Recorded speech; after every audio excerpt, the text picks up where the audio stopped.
साथीहरु घर जानेको खुसी चाहिँ सबैभन्दा बेग्लै हुँदो रहेछ।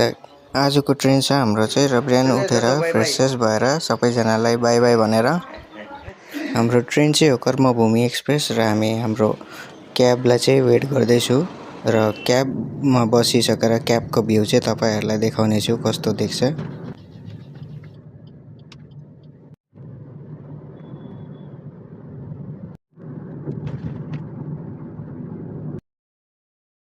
अहिले चाहिँ हामी स्टेसन पुग्न आँटे। लोकमान्य तिलक यही हो स्टेसन चाहिँ र ट्रेन पनि आफ्नो प्लेटफर्ममा लाग्दैछ र हामी चढिसके।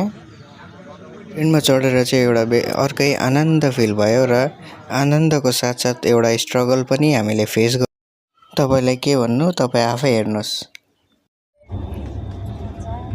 हाम्रो सिट चाहिँ एउटा कन्फर्म भयो। एउटा सिटमा 3 जना।